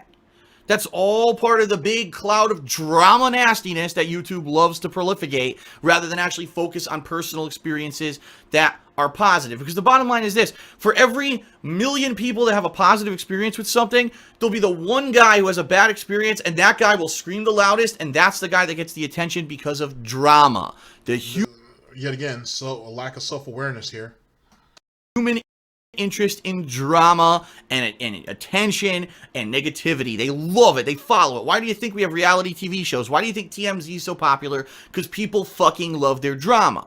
So I'm sure, yes, there are probably very much people with the Machinima contracts they don't like. People who want to get out of their contracts and maybe they can't. All this negative stuff going on. But all I can tell you is from my personal experience, and here's the bottom line, ladies and gentlemen. Since the day I signed with Machinima in 2011, all right, I've had way more much of a positive experience with them than I've had a negative. I could be very honest with you because I'm an honest guy. You know me. He's an honest guy, despite the fact that, one, he has purposely tried to set up an exit strategy for himself if he couldn't get his way, which means he was going to be one of those people out there talking about how shitty Machinima is once he finds a new home. And two, he's so ill-informed that he didn't even understand or know the rights that he had. So now he's definitely put some self-imposed pignosis on himself, believing that they're treating him better than they really are. Okay. Do I like about Machinima? I like the fact that I have 1 to 2 people in the company that I can contact, whether it is a direct phone call or an email, or if I have to go through their silly automated system that they call Zendesk. It's like a log system to show that they actually actioned on request. I still get an answer from Machinima within roughly 24 hours every single time I've ever submitted something legitimately into their system. Now, I don't know if that's just me, but I usually get a response. I've almost never... Anytime that I've submitted something legitimately into their system, think about the wording of that. I had a situation where no one was responding to me, okay? I like the fact that Machinima gives me things outside of just my partnership. They give me music, royalty-free music, that I can use in all my edited videos. They give me protection. Give that to you as part of your contract. Against copyright, all these false copyright strikes I had this year, they helped me to get them cleared up. They talked directly with YouTube. They got my streaming capabilities back when the streaming got suspended. I like the fact that I'm in a managed partnership. Now, admittedly, not everyone has that, but the fact that I'm in a managed partnership means that I don't have content ID flags and all these third-party fucking companies flagging my videos and me losing the ability to monetize my hard-earned work, right? My work that Remember, ladies and gentlemen, this isn't about money. My blood, sweat, and tears is the one that I'm the one playing the game. I'm the one recording. I'm the one uploading. I'm the one babysitting the videos, putting the videos in playlists, promoting the videos, telling everyone about it, setting up the live stream. That's me. No one deserves... That's blood, sweat, and tears? Okay. Credit for that but me. So there you have it. You know, that's for me to get credit for that And having that managed partnership protection is outstanding. Machinima allowed me to go to E3 in 2012. Now, admittedly, after that, I didn't really get an offer from Machinima to go to E3. Because they didn't have to offer it to you. You could have asked. But that goes back to what I told you guys earlier. He likes to be catered to. You know what I'm saying? He likes to be waited on. You know what I'm saying? He doesn't want to feel like he has to step out of his zone to get something. It should be just offered to him. You know what I'm saying? It should be catered to him.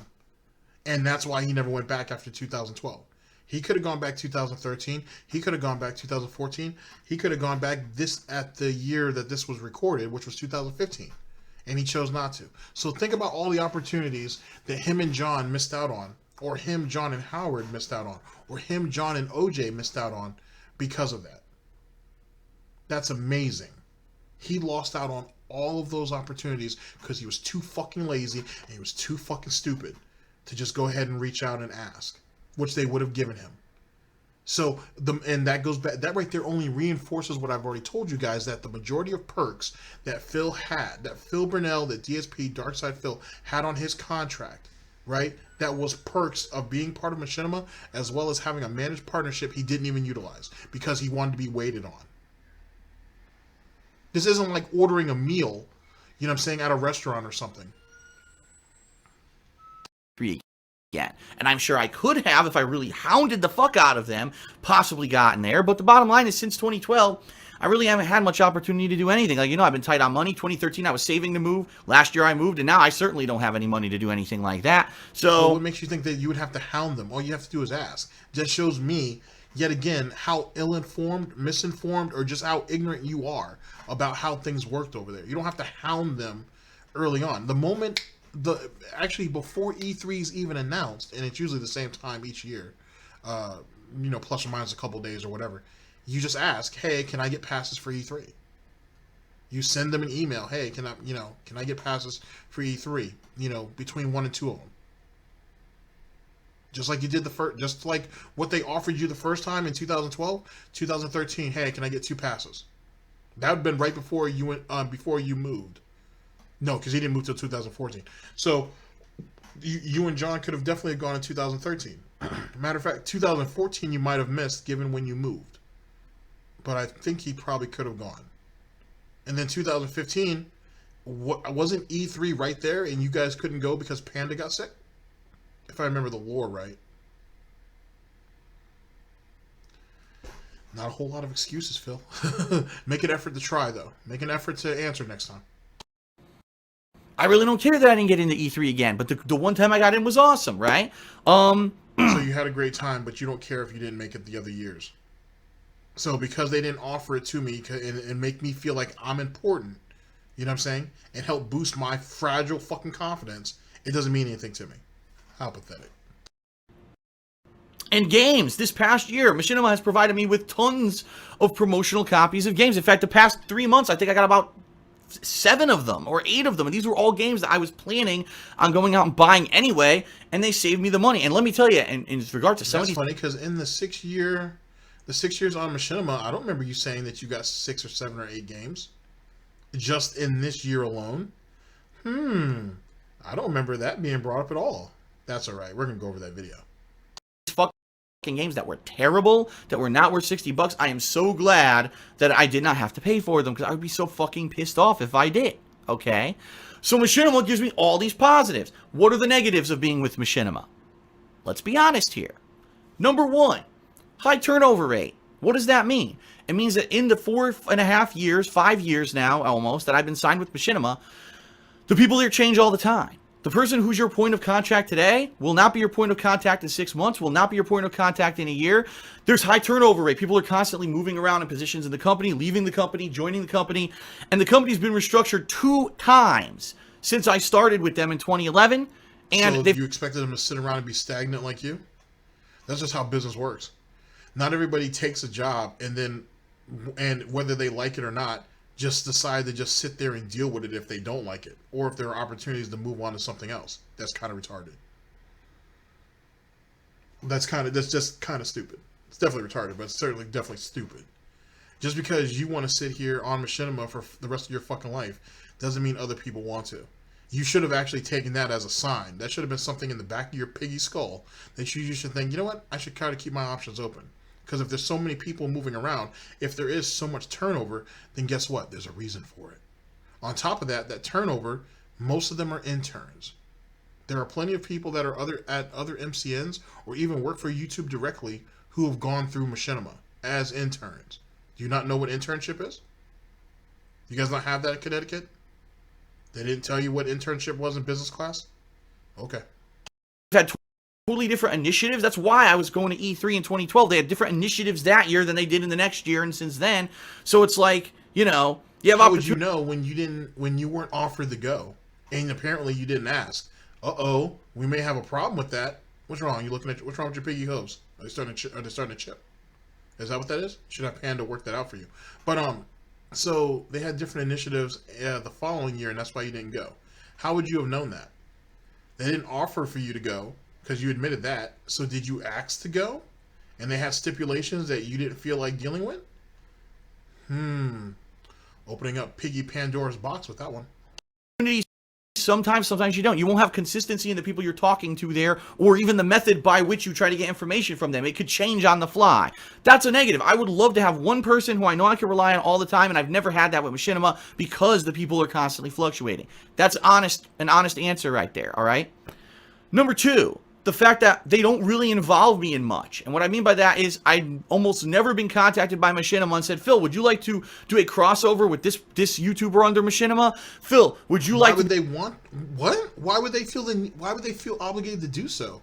First off, I thought you were the one-man show. So why the fuck would you need to do that anyway? Two, if you want to go ahead and cross-promote or do like a collab with someone, then reach the fuck out to somebody and do so. Why would Machinima feel obligated to do that for you? That don't make a whole lot of sense. And what makes you think that just because all of you guys are under the Machinima brand, that other individual who's asked, hey, we need you to collaborate with Darksydephil, what would make them say yes, and what would make them say that they would feel obligated to do so? Well, first off, why do I need to collab with him? Two, why can't he ask me? And three, if he needs help collaborating with me, and I don't even know who he is, or I've never talked to him or spoke to him or referenced him in any way, shape, or form, whatever trouble he's in, I don't want no part of that. Just throwing that out there. Like, that don't make no... Wow, that's a bit off-putting. Be involved in this special Machinima event. Phil, would you like to do this? I almost never get that. Never. Now, I don't know if other Machinima partners get that. I don't. So maybe for whatever reason I'm on the blacklist, but I just never get involved. And you see how he immediately goes to the negative, and this is something that I've talked about on the main channel, where I talk about his first response to everything is negativity. It's always negative. The more that he don't know, or the more ignorant that he is, it's automatically negative. So he's like, well, they have all these special events and whatnot, but I never get invited. I don't know if other people get invited, but I don't get invited, so I must be blacklisted. Maybe you don't get invited because you don't involve yourself with the Machinima community. And they did have a community. You didn't involve yourself with those things, so why would you just automatically expect them to know who the fuck you are? That don't make a whole lot of sense. It's not like every Machinima employee, the moment they open up their desktop or their laptop, Phil Burnell comes up, he's a valued employee. Remember that. No, that doesn't make any sense. Why would it?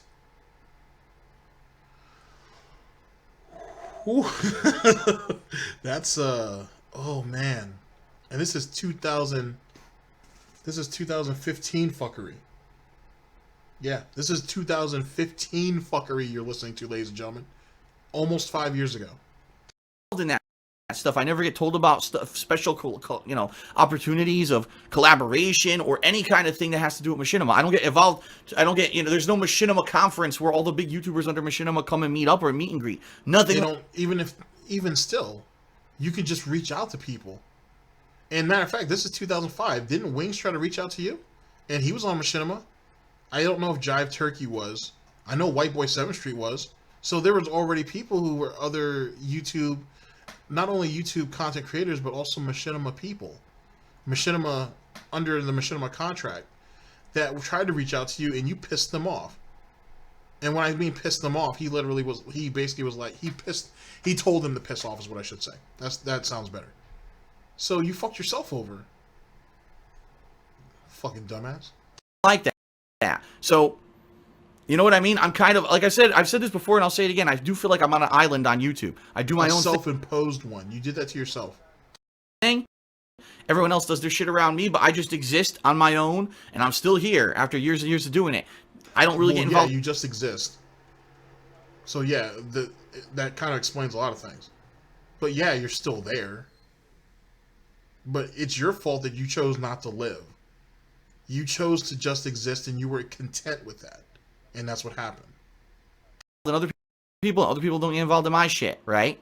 And, you know, if Machinima, there's maybe other partnership companies that are much different, and they try to do the crossovers and everything, and they try to orchestrate all that. Machinima does. Why would they make other people try to do shit that may not be something that they want to do? There may be other content creators who only want to focus on their content and nothing else. An MCN can't make you do anything. And why should they? If you're such a social fucking butterfly, Phil, that you want to collab with people and reach out to people on your own. But see, that goes back to the same hoof holding that you see in Minecraft, the same shit you see in Pokemon, the same shit that he was wanting when it comes to E3 and some of the perks that they had with Machinima. He wanted to be handheld through everything. He wanted his hoof to be polished, right, and taken care of with everything. He didn't want to do anything on his own. He wanted to be catered to. Fucking asshole. And that's, I think, a negative. I honestly think that all the years, all the people that came in and out of Machinima, if I had crossovers and stuff with those people, networking, branching out, it would have been a great opportunity. And it was a lost opportunity because Machinima never orchestrated any of that stuff. And I've told them this. Wow, so he basically wanted Machinima to set things up so he could use other people to build his own popularity. That's basically what he's telling you. Machinima didn't set the circumstances up to where I could use other people so I could get bigger and so I could grow more on the platform. Wow. Before, by the way, 2 times in the past 4 years I've told him this, and by the way, every time I told someone, that guy left his position within a few months, and then it went by the wayside, okay? The biggest thing by far that pisses me off about Machinima is that when these contract renegotiations come up, they don't warn anybody.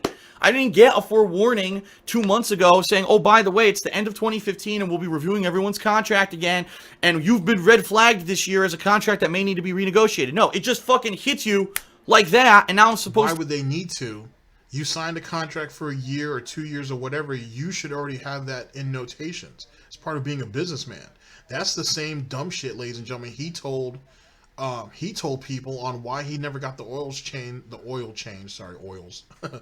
the oil changed in his BMW. Oh, they didn't send me a notification that I need to get it changed every month. Or not even every month, every 3,000 miles. They never sent me the notification, so how would I know? Well, you got to keep track of your own mileage, Phil.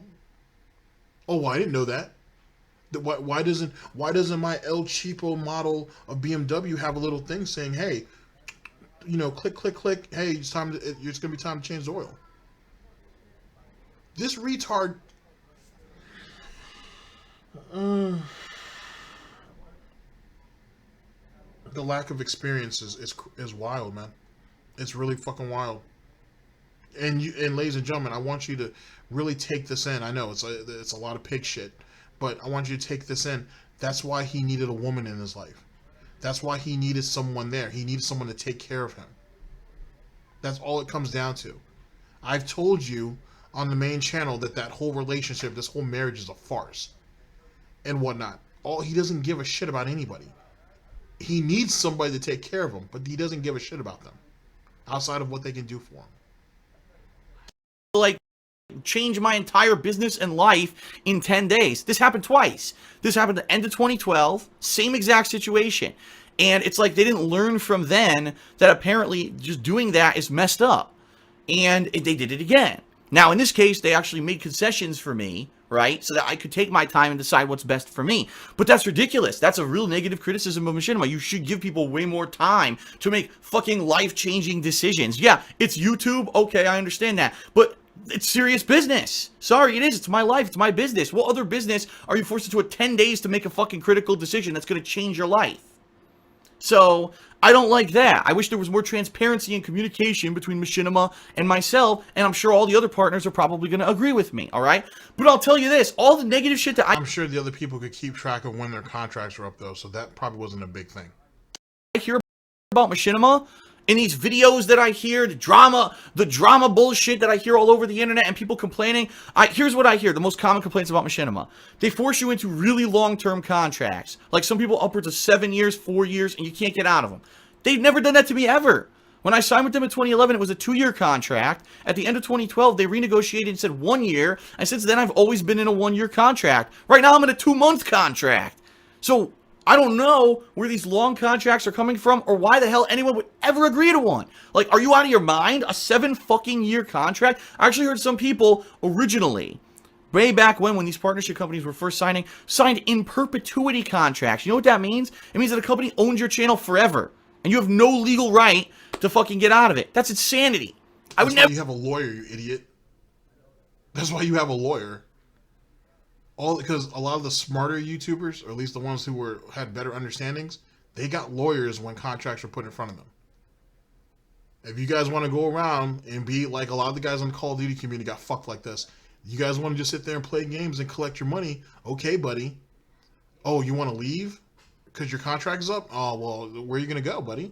I mean, you can leave, but you're not gonna leave with your channel.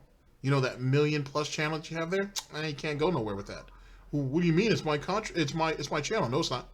You legally signed it away 2 contract negotiations ago, or 2 contract updates. You signed that away 2 or 3 years ago, buddy. So either you stay with us, so you can still keep your channel, or you can build a whole new channel somewhere else. You can't do that. Yeah, we can. You signed the legal document saying that we could. Sorry, buddy. You want to bounce? You can bounce, but this is ours. Never sign a contract like that. That's stupidity. And what I really think, you want my honest opinion, I think a lot of YouTubers, when they see that other YouTubers are making money, oh, there's someone over there that's doing gaming and they're making a living, I want to do that too. And they rush out for the first offer. Oh, I heard Machinima is a big company. Oh, here's a contract. And instead of actually looking to see what's out there and playing the field and doing their due diligence, they just sign right on the fucking dotted line, like totally ignorant of what they're signing, right? They don't read. Some people are just, they're saying that they were in contracts that were like 60-40 revenue share. That's terrible. That means that you will keep 60%. Wait, now you see what I was talking about earlier on about how I didn't believe that he was in, and like I said, this goes back to the broadcast on the other channel where I said I don't believe that he was in a contract negotiation and they wouldn't have cut his pay like this, because right now he's saying, oh, these other guys, they're going through 60-40 splits. That's terrible. That means he doesn't have a 60-40 split. What that means is he's still probably doing a 90-10. But what it means, though, is that he's lying. That's what it means. That's what it means. I think his contract was just coming up for renewal, and they probably gave him some advice on, hey, you need to better your stats.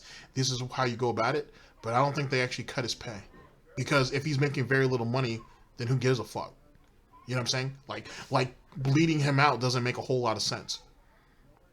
So that right there is one of the smoking guns for me about that being wrong, just off what he said right there.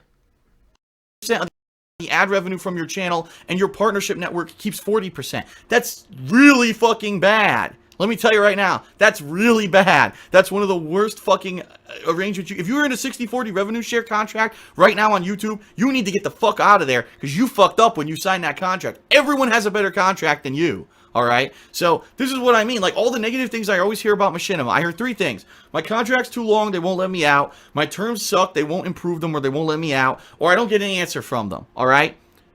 I've never had a contract offered for me longer than a year since I was renegotiated in 2012. I've never had an issue with revenue share or anything like that. My terms have always been really lucrative terms from Machinima, and I always get a response from them. So people saying to me in the past few days, Phil, we really hope you don't sign again with Machinima because we heard all this negative stuff. That's not the experience I've ever had with this company. Regardless of the... That right there tells me that they've never altered his contract. They just make sure he renews each and every year. That's it. Because if he was really considered a high priority, they would have signed him to like a 3-year deal and do that consecutively. They're not doing that. They're just giving him a year-by-year contract. and I would assume there's very little to any changes made to that contract. And the way he acted to that 60-40 split tells me that he was still making his 90-10 split, as most partners do, as Wings of Redemption said. So this is all bullshit. I think I'm starting to think it's all bullshit. I should say. The fact that the people who I talk to are different every couple years or every year, I always have a good experience with them. Like, I've never had an experience where I was told, fuck you, no, make a decision, or get the fuck out, or nothing like that. Never. Always I've been given leeway. I've been given special, a special circumstance, extra help with copyright issues. Like, I don't understand why people have such an issue with this company when, to me, they've been nothing but willing to work with me since day one. My success on YouTube is because of my hard-earned work and Machinima's backing of me in a lot of ways. That's why I've been here. So for people to say, oh, Machinima's a terrible company and all that, the problem is the people who have great relationships with Machinima aren't going to fucking jump out there and make great videos about it because they're fine. When you're fine, you don't mention it. It's also like I said, Phil, you never mentioned views until 2012. Oh, you mean when my views started to go down? That's right. Because no, you don't... when he was starting to make... I think he's been speaking about views before that. Ever since he started making money, he started talking about views. So, I think he was talking about views before that. So that's kind of not necessarily true. But whatevs. Mention the negative until it happens. Why are you know what I mean? Why am I ever going to mention Machinima, right? Besides saying I'm grateful maybe once a year. I'm grateful to be with Machinima. They let me do my job and make money. Why would I ever be making big videos about it, right? And that's why you don't ever hear the positives. You hear the negatives.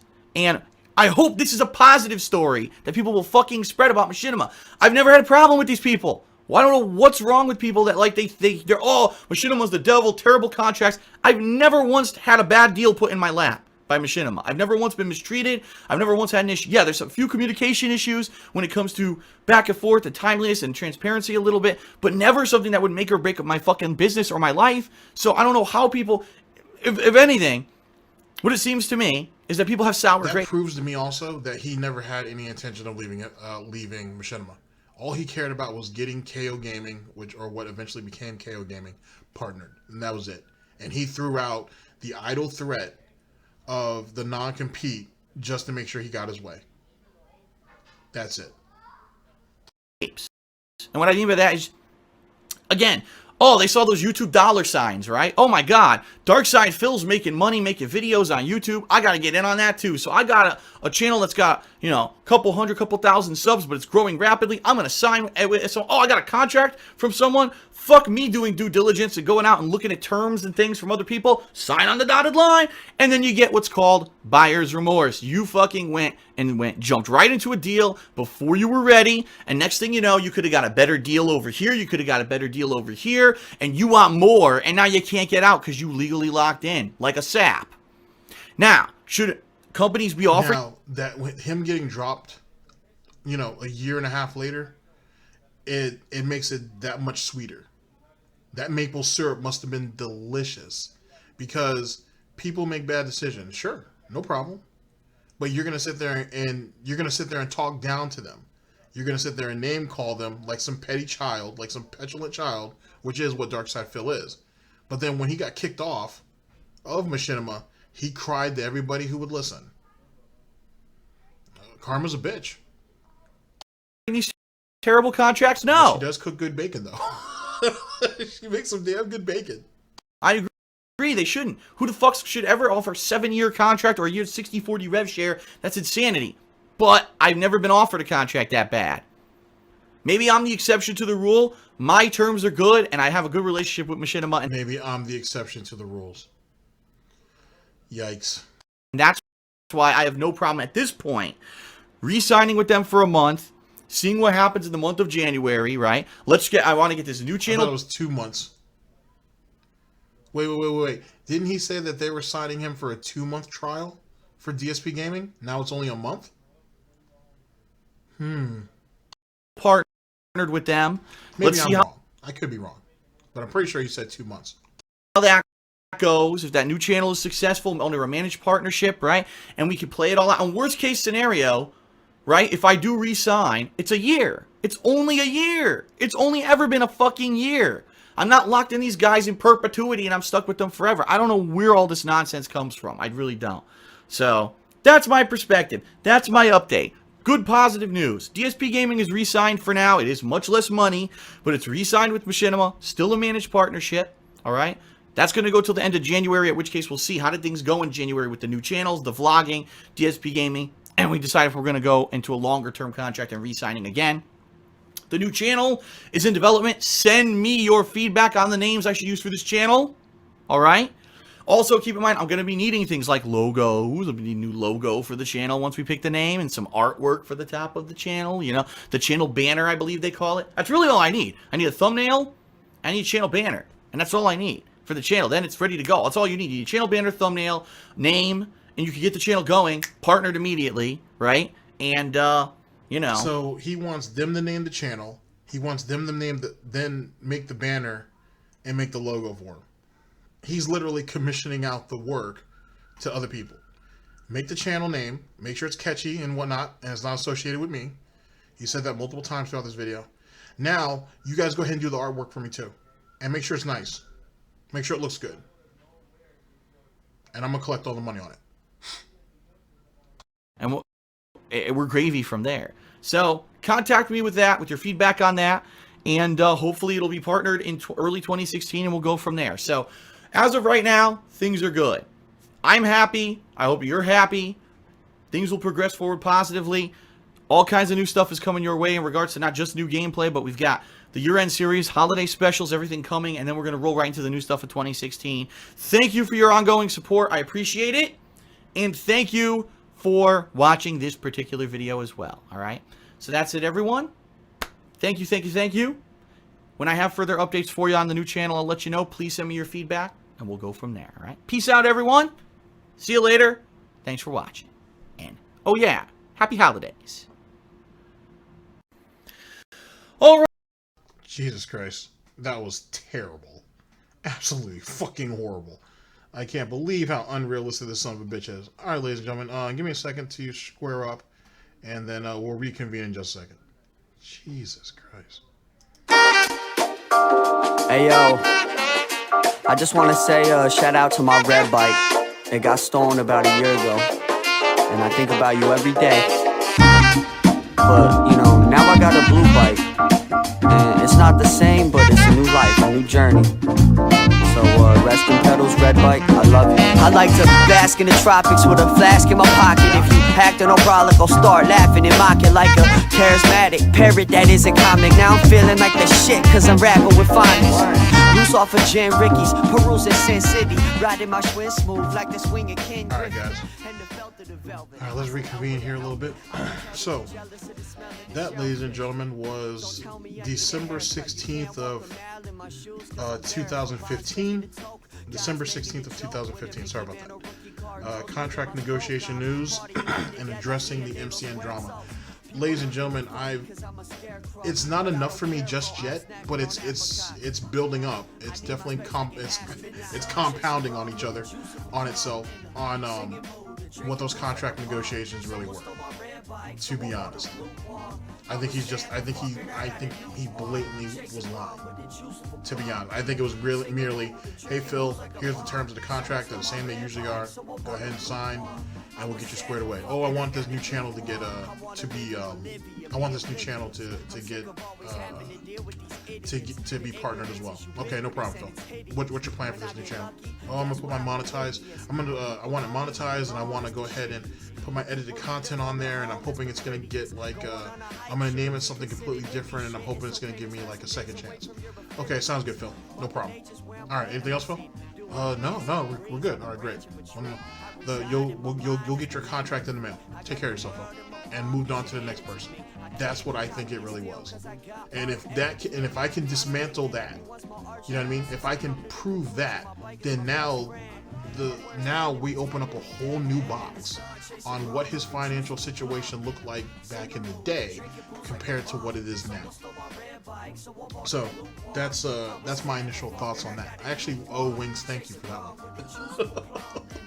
I actually owe him a thank you for that. As it pertains to how his managed partnership with Machinima worked, he wasn't worthy of it because he didn't even know how to utilize it properly. He really didn't. So just like how he couldn't pleasure Panda, he didn't know how to utilize a contract, utilize his managed partnership. And he left a bunch of dumb shit on the table. And a lot of the options and privileges and perks that he thinks he had were already innately given to him by the structure and by the nature of what his managed partnership was. He had no fucking clue.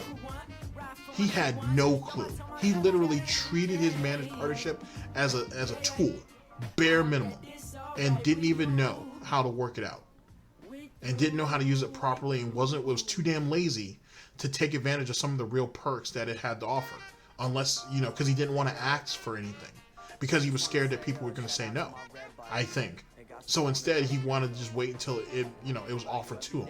And he feels that he's so damn important, right, that it needs to be offered to him, because that only validates how important he is to not only the company, but what he does on YouTube. It gives it value. That's sad. That's pathetic as fuck. But it is what it is. That's how you want to play his game. That's how you want to play his game. But I think that was really sad to hear. All right, ladies and gentlemen, thank you very much for listening in. And I'll see you guys for the next video, whenever that may happen. Whenever that may come out. I'm trying to be consistent with this. This is DSP News 2nd edition. Take care of yourselves, guys. Jesus Christ. That was amazing. With a Mickey Mantle rookie card, close pinned in my spoke. I'm partying with the dead like Dia de los Muertos. People look at me funny cause I'm a scarecrow, but I don't care, bro. I'm snacking on apricots. I need my space like an astronaut. I'm in the sun chasing rum with the juice of a plum. In a singing mood, the drinking pools like a pump. Someone stole my red bike, so I bought a blue one. I was sad, but fuck it, I got a new one. Chasing rum with the juice of a plum. In a singing mood, the drinking pools like a pump. Someone stole my red bike, so I bought a blue one. I was sad, but fuck it, I got a new one. I wanna live in Bolivia, be oblivious. I'm sick of always having to deal with these idiots. The ignorance is ubiquitous and it's hideous. When I get lucky, that's when I'm the wittiest. When people don't leave me alone, that's the shittiest. When people leave their phone at home, that's the prettiest. Going on a hike shouldn't be considered hippie shit. It's okay to spend some days away from your affiliates.